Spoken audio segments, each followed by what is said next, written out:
Please hold my hand naman.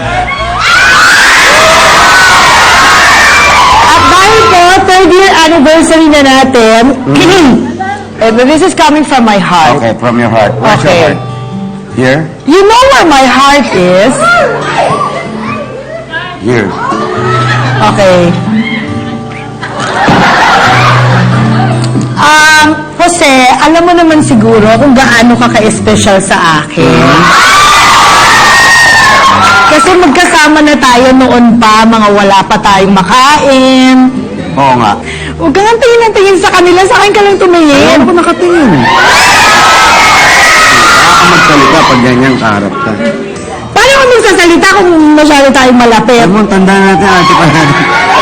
Okay. Okay, so, normal lang naman siguro na minsan you expect so much from a very special someone, okay? So, you're not only a co-worker for me, but I admire you so much. Oh my God. And I think you're really doing very good, especially right now. I admire you because I believe that showbiz is very interesting. Celebrity Bluff is very interesting and very successful because of you. Not only me, because of you. Sometimes hindi naman maiiwasan na may mga pagkakataon na syempre sensitive ako at hindi ko may paliwanag kung bakit ako nasasaktan or nasaktan. So, in the process, syempre, I need to defend myself. More than an actress, I'm also a woman. I'm also a person. And I only have myself to defend myself. Aha. Naintindihan mo ba ako? Siyempre hindi. Naintindihan ko naman. Oo, basta ganun ka praso English lang kaya ko intindihin yun. Ano ka ba? Hindi naman sa English nasusukat ang talino ng tao. Ano ba? Oo. Pasensya ka na kung nasaktan kita or sa tingin ninyo nasaktan ko ang mga Juge fans. Pasensya na po. Pasensya na po. I'm really sorry. Hindi ko alam kung yan yung may mga fans na nasasaktan. So hindi ko alam kung ano man yung sinabi mong nasaktan ako. Hindi ako yung taong pag nag-sorry ako sa isang tao, ibig sabihin bukas sa loob ko yan. Kung ano man yung nagawa ko na hindi ko sinasadya bilang isang komedyante, kung may nasabi man ako na alam ko na ito'y makakasakit pala, sorry sa lahat din ng mga nasasaktan ko paminsan-minsan pag nagbibitaw ako ng mga joke. So, sa'yo, kung ano man yung may 20 ka ba dyan? Pero yung muna nga. Bakit ba? Wait lang ako.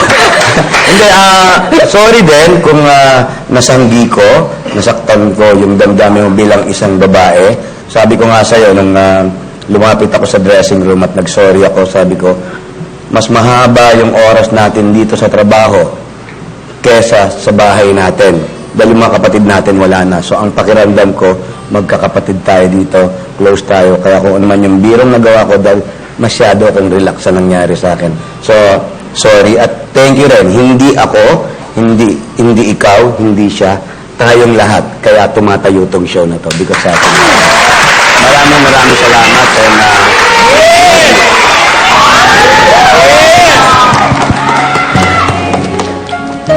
May sinabi ka! I love you. Sabi ko. Tandaan nyo, yung pagsasabi ng I love you, lagi nyong gagawin yan. Kahit sa taong hindi nyo kaano-ano or best friend mo. Kaya mo naging best friend yung tao kasi mahal mo. Sabi nila pag nag-I love you ka sa lalaki, bading ka. Hindi po. Kaibigan mo yan. At siyempre, sa mga taong mahal nyo, kailan nyo pa sasabihin yung salitang I love you pagpatay na. Kailangan hanggat buhay kayo, sabihin nyo na yan mga katagang yan.